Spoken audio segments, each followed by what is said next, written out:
black tea if it's sweet tea. Yeah, but I don't do that. Trying. Other than that, yeah, it's been raining, so I didn't even do that recently. So, electric forces and fields. This is the basics, the backbone of electricity. And electricity is pretty important to modern life these days. But conceptually, before we move on, what is electricity? They put it in a chair. And then Stop. What is the electricity itself? Conceptually, what is happening when electricity flows? Electrons are flowing. Sorry?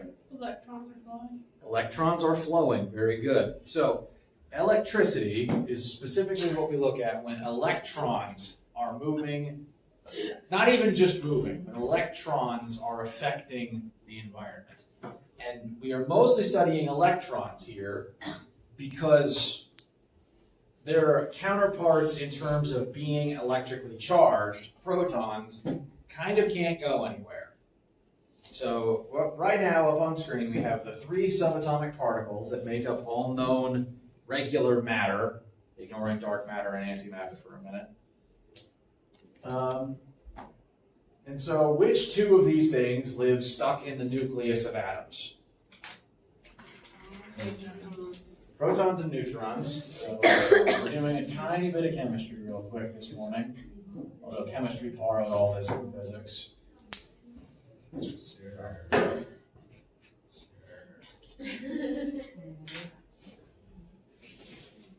So, at the core of an atom, you have the nucleus, which I need to make sure I'm spelling correctly today. The nucleus has the protons and the neutrons in it. And because the protons are stuck in there, they don't flow very easily. You can have single protons, but technically a single proton is a hydrogen nucleus. So single protons are very hard to come by, normally speaking. You don't really get flowing current of just protons. And that's because they're stuck. So what isn't stuck, or at least what is less stuck to where it can actually flow and be manipulated, are the electrons. And the model where we draw the electrons literally orbiting in nice clean circles is a little outdated.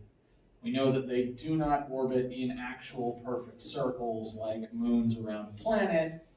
That model is just easiest to do.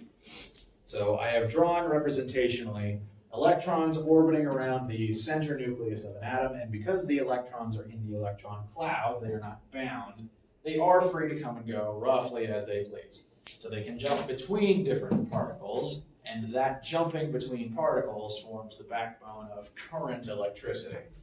Electric current is just the flow of electrons across multiple atoms trying to go from one place to another. All electrons need atoms to basically flow through.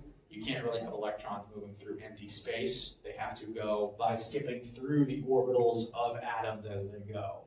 And this is why you don't really get like lightning through the vacuum of space, because there's no air in space for the electrons to actually travel through. So electricity requires a medium. You need something touching you to actually conduct the electrons to get shocked. Now, before we tab away from here, just a quick reminder of a few things about each of these particles. All of these particles have mass, because all of these things make up all matter as we understand it. Protons and neutrons in the nucleus make up the most of the actual mass of the universe. Neutrons are technically slightly bigger than protons, and that's because neutrons are secretly one proton and one electron fused together, which is why they're neutral. And we only know this because sometimes the neutron breaks back down into a proton and electron. There's one type of radioactive decay that is that decay pattern that creates a new proton and shoots off the spare electron, which I didn't know until I started teaching chemistry a few years ago. So, all of these subatomic particles have mass. Mass is a property possessed by matter.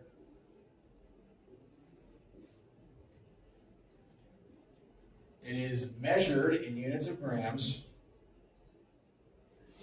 It is measurable. And the thing about mass is it creates and responds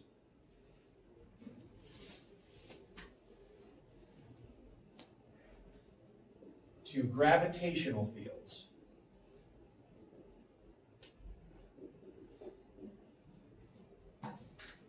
So all matter creates its own gravitational field.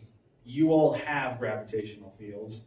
And the reason that you are currently being held to the Earth is because your gravitational field overlaps and reacts with Earth's gravitational field. And so there's a net gravitational force between your mass and the Earth's mass. Now, why am I talking about this if we're supposed to be talking about electricity?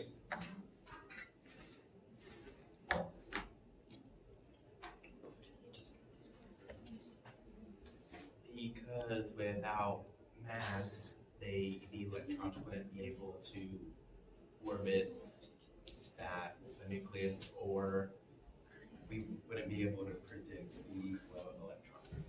That is correct, because technically speaking, the reason that electrons surge, I hope by now you've all heard the colloquialism that opposites attract and like charges repel.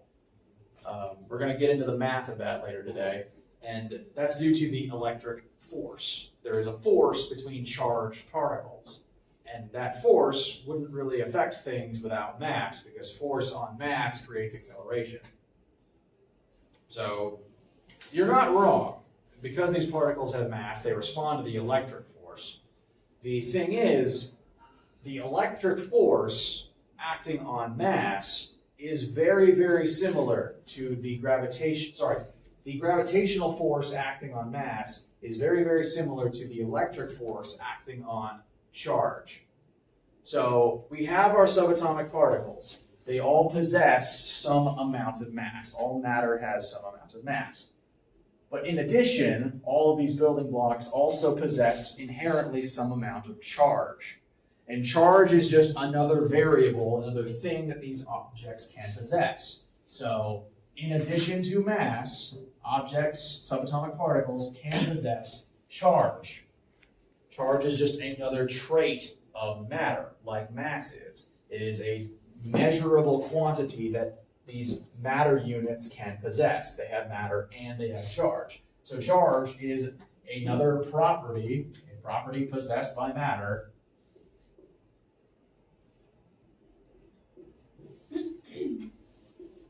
It is measurable, but instead of grams, we measure it in units of coulombs. And coulombs is abbreviated to C. So grams measures mass, coulombs measures charge. And I think that is named after a French physicist, Coulomb. Yes. That says create/what? Oh, creates/responds to gravitational fields. Real quick, before I get too far off from it. Charge, the variable for charge is a lowercase q. I'm not 100% certain why. In the last chapter, we had uppercase Q for heat. The difference there is the case. Uppercase Q is heat, lowercase q is charge. And I don't have a very good reason why. We ran out of letters a while ago. So, charge is just a property things possess. We measure it in coulombs. Notice protons and electrons have charges of the same magnitude, but of opposite signs. So protons are positive, electrons are negative. Neutrons are neutral. They have no charge because, again, they're secretly one proton and one electron fused together. They cancel out when they fused. These are the smallest increments of charge in the known universe. You cannot have a unit of charge smaller than these, because these are the smallest units of charge that exists. this number here, you can never have half of this. This is the smallest. And that makes this the fundamental charge. This number here, positive or negative, is the fundamental charge. It's like how these are the smallest units of mass. You cannot have a mass, as we understand it, smaller than this. Therefore, every mass is just some multiplier of these numbers. Your total mass is your number of protons times this, your number of neutrons times this, your number of electrons times this. Similarly, every single charge is just number of protons times this plus number of electrons times this. So charge is always some whole integer multiplied by this number. So these are the fundamental charges. It's an important number. You will be given that number if you ever need it. You will need it a lot. And last thing about charge is charge creates and responds not to gravitational fields, but to electric fields. It's very similar in that it does create, exert, and respond to a type of field. It's a different field because it's a different measure. So right now, all of the particles in your body are creating and responding to gravitational fields from Earth and nearby particles, but they're also creating and reacting to electric fields around them. So these concepts, charge and electric fields, as compared to mass and gravitational fields, are very, very similar. There are a few differences, though. If you look at the masses presented here as compared to the charges presented here, can you notice a fundamental difference between them?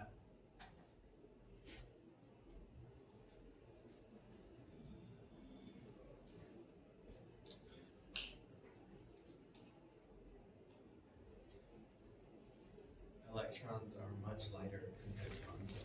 Okay, electrons do have a very small mass, but they still have some number of mass. The size, you're right, is different, but that's not the trait that I'm looking for at the moment. So all of these masses here have something in common that these charges don't. All of the masses are positive. You can only have positive mass. Either you have mass or you have no mass. There's no such thing as negative mass. So mass creating gravitational fields only happens in one direction. If you have mass, it's exerting a gravitational field out from itself and bending space-time around it. That's what creates the gravity.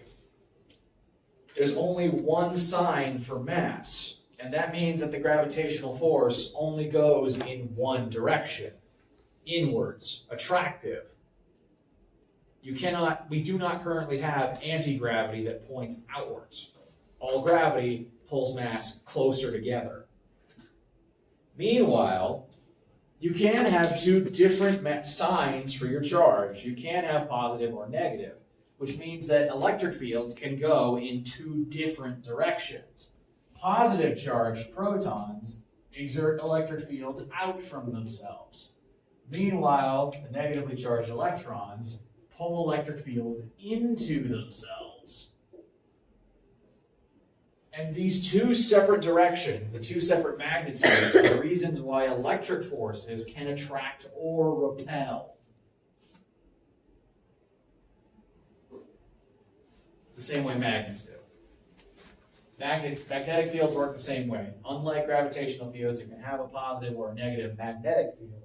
And so the electric forces and the magnetic forces can both either attract or repel, unlike gravity, which only goes in one direction.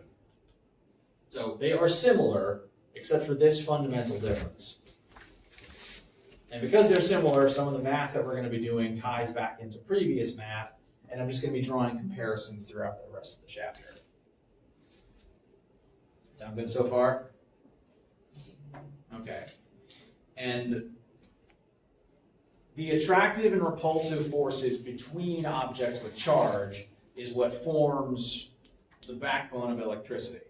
Because electrons are free to switch what atom they are bound to, and because there are electric forces between charged particles that can either attract or repel, that's what pulls the electrons in different directions. And that movement of electrons, either a charge buildup or a flow of electrons, is what creates the phenomenon that we call electricity,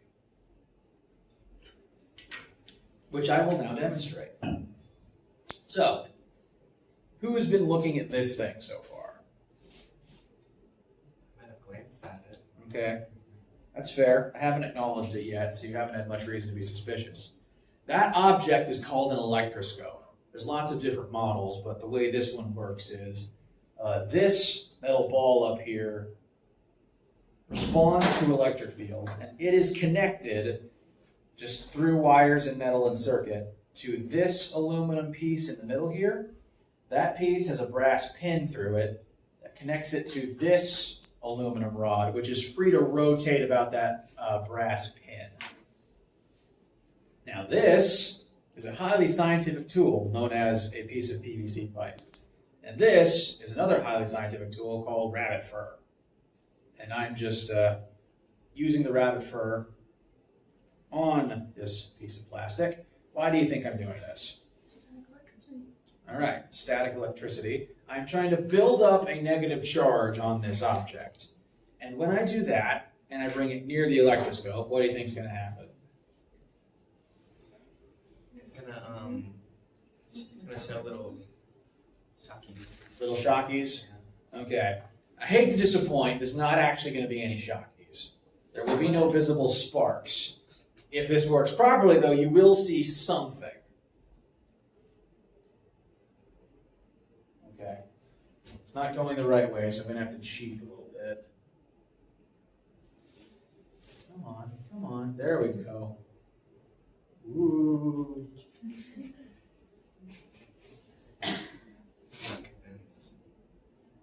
Okay, now, to prove that it had to do with the charge, I'll put anything else in there. Nothing happens. I bet it's the spirit of the dead rabbit in that. It's not the rabbit, look, it's not reacting. That's sacrilege.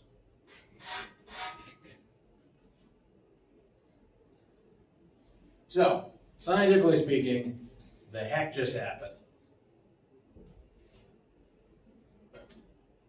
Something pulled together. Something pulled together, there was a force between It was this like and that. There was like it was like attracted to each other. All right, there was an attractive force. This aluminum tube was attracted to this plastic rod for some reason. Well, it's not the Yeah, I plastic. think the rod it's is, like electricity that was then created, like when you rubbed on. Okay, so it's not that there's a weird force between plastic and aluminum. It is an electric force. So, to talk briefly about each object here and how they respond to electricity. Again, we get electricity because electrons move and have different charge distributions and current flow through separate objects. And the type of object matters. So, when you have electric charge buildup or electricity flow, it typically changes based on the materials that are involved.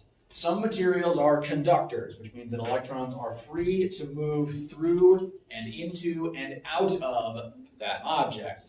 This is exclusively electrons' tendency to do so, not protons. So in conductors, chemically speaking, when you have an atom inside of a conductor, especially metals, because metals undergo a process known as metallic bonding, the electron orbitals of metals overlap, which allows the entire piece of metal to share its electrons, which means there's a nice clear pathway that all of the electrons inside of the metal are able to flow through. Any electron inside of a piece of metal is free to move to any other atom inside of that piece of metal, which makes metals very good electrical conductors because the electrons are free to move anywhere in the metal and other similarly electrically conductive objects. So like I said, metals make very good conductors, and electrical conductivity and thermal conductivity tend to go hand in hand. So we did thermal conductivity last chapter. Things that tend to make good thermal conductors also make good electrical conductors. Again, the big one there would be metal. And this, the actual centerpiece of the electroscope here, is metal. Because it is metal, the electrons inside of the electroscope are freely able to move around and change where they are inside of the electroscope. Now, the rabbit fur does not ever touch the actual object. The pipe does not actually touch the metal. So I'm not conducting electrons into or out of the metal. I am not changing the number of electrons. I'm simply changing how they are reacting to the outside world. Now, this only works because this is not a conductor. If I take, this is just in here and it happens to be a piece of metal. If I take this steel object and I try to use the rabbit fur on it, the same thing is not going to happen. Sorry, spoiler alert. So I'm using the rabbit fur, I'm trying to charge up this steel sphere, and it ain't working. It's just not having it. The reason for that is because this is a conductor, if I try to add electrons to it, those electrons are freely able to just jump right back out. Conductors, as much as they conduct electricity, they also cannot hang on to extra electrons very easily. Any extra electrons in it will just surge back out as quickly. The reason it works with the plastic is because plastic is an insulator. Insulator doesn't mean that it won't develop an electric charge. It just means that it'll hang on to it. Electrons do not flow freely through or out of an insulator. This is why we tend to coat most of our wires and electronics in plastic and rubber. The plastic and rubber coating doesn't conduct electricity through it, so we are safe to touch that wire even if there's current flowing through it. Like, there is currently an electrical signal moving through the cable connecting my laptop to the projector, but because it's coated in rubber, none of those electrons flow through the rubber and into my hand.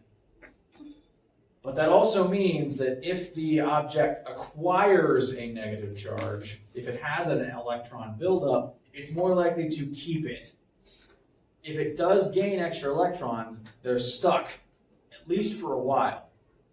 Technically, insulators do still conduct electricity, so you can get electricity conducting through things like glass and rubber and plastic and wood. It just takes longer. So when I use the rabbit fur to build up a charge in the plastic, that charge sticks around longer than it does in the steel. It has worn out, so I'm going to have to. So I'm just going to have to use the rabbit fur again. Doesn't take much though. There we go. So insulators don't allow current to flow through them. They hang on to their charge longer. Now, the act of charging, there's actually 3 different ways to charge an object, to actually give it a net electric charge. What I was doing just a moment ago, and now there's rabbit fur all over the desk, is charging via friction. And when most people think of static electricity, you are thinking of charging via friction. Last chapter, we talked about how when objects are in physical contact with each other, thermal energy is free to transfer between those two objects. There are collisions between the particles of one object and the particles of another, and thermal energy transfers in those collisions. But as often as thermal energy transfers, electrons will also transfer in those collisions. So when the atoms of one object slam into the atoms of another, electrons will also leap back and forth. Friction, where you actually rub the two objects on each other, just supercharges that effect. Every single collision that happens in this process causes more electrons to leap back and forth between the two objects. And that's how you get charging by friction. So if you drag your feet or your socks across a carpeted floor, or if you drag a balloon across your hair, that's all charging via friction. There's just collisions between the two objects. Now, if I rub my hands together, I don't really build up an electric charge. That's because my hands, well, they're both human hands. They have the same electrical conductivity. So both of my hands have the same propensity to lose and hang on to electrons. So there's not going to be any net charge buildup if I'm just rubbing my two hands together. Friction charging only really works if you're rubbing a conductor on an insulator, because the conductor will freely lose all of its electrons in the friction collisions, and the insulator will gain them and then hang on to them, which is why the plastic works. It's why balloons work, because they are rubber are insulators. So when you rub a balloon against your hair, there's friction collisions between your hair and the balloon. Your head loses electrons in those collisions. The balloon gains them and hangs on to them. So when you pull the balloon away from your hair, the balloon now has a net negative charge, and all of your hair has a net positive charge, because your hair lost all of its electrons, and that's why your hairs repel from each other. Now that they're all positive, they don't want anything to do with one another. Same thing with like the big plastic playground equipment, the slides and the tubes, because that's plastic, that will hang on to all of the electrons, and that will cause an effect when children play on them and go into the tube and your hair stands up. The other ways to charge are through conduction, which is where you just physically touch something and current conducts between the two objects. It's the same thing as thermal conduction, it's just indirect contact, electricity will flow. The other method of charging, induction, is what I'm actually doing when I bring the plastic near the electroscope. So, when I do this, I'm not actually touching the aluminum. This is not electrical conduction. This is induction, where I am inducing a charge remotely. So, I'm going to erase the atom and draw a different picture.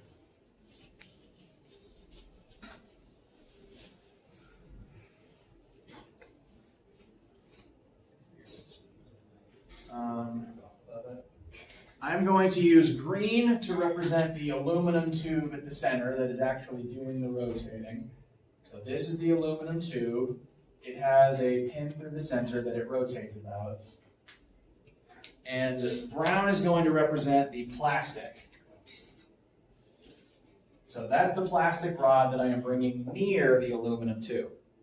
Now, before I ever brought the plastic near the electroscope, I used the rabbit fur. Because plastic is an insulator, it took electrons from the rabbit fur and kept them. So now the plastic has a net negative charge on it. When I bring this net negative charge near the metal of the electroscope, the electrons inside the metal don't want to be anywhere near these electrons. Because metal is a conductor, those electrons are free to run away. So the electrons nearest the plastic, they feel the electric field from the incoming electrons. They don't want anything to do with it. So the electrons just run from this end down to this end. So I have created a net negative charge at the bottom by bringing a negative charge towards the top. Now I didn't change the number of electrons, I just changed where they were. And because now all of these protons are electronless, that means that end that the electrons left is now going to be positive. I have induced a net charge in this object. I didn't change the number of particles, I simply changed where they were. So I kind of created like an electrical magnet here. One end is positive, one end is negative. And now this positive end is attracted to the negative charges on the plastic. And that's why when I draw it near one end, it draws it closer. And I need more charge. This thing sheds like crazy, and there's just rabbit fur everywhere. Come on, don't prove me wrong. Worked earlier. There we go. Now it's back. And it doesn't matter which end I use. I can try to lift the other side upwards as well, or repulse it upwards. Come on. I'm fighting gravity on this side, which is why it's not working as well. Yeah, yeah. Come on, come on, come on.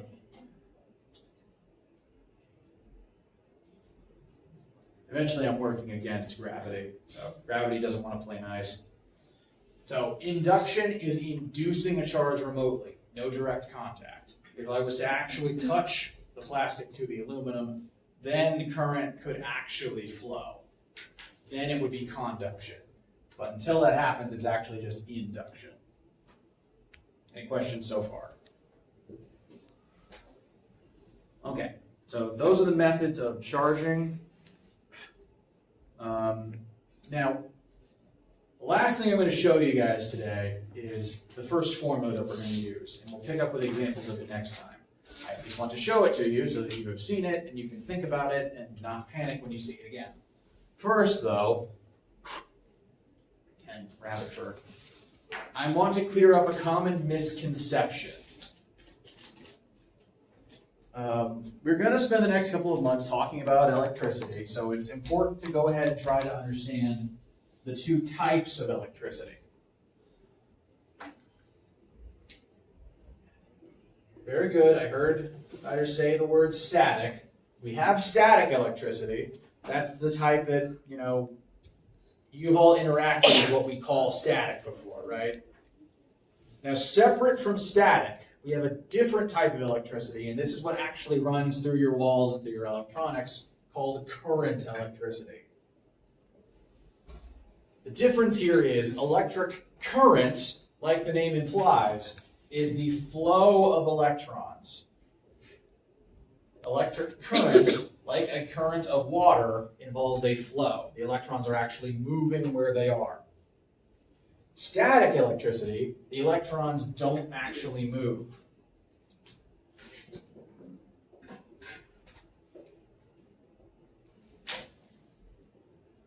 They are static, which doesn't mean sparky, it means stationary. Static electricity is literally static. Nothing is actively moving. There's no current, the electrons are not actually moving where they are. Now, when you guys encounter what we tend to call static electricity, how do you know that static electricity is present? Is that the one that shocks you? Okay, so when most people think static, you think charge is built up on something, you touch it and you get a little zap. That is technically not static. Because it's Exactly. Now, everything leading up to that spark was static electricity. So say it's a cold winter's day, the air's very dry, you have a nice wool blanket, and when you get near the blanket, just because it's been sitting in the dry air, because someone else has probably been using it, and you bring your arm near it, you can feel electric forces between your arm hairs and the blanket. You can feel, through those electric forces in your arm hairs,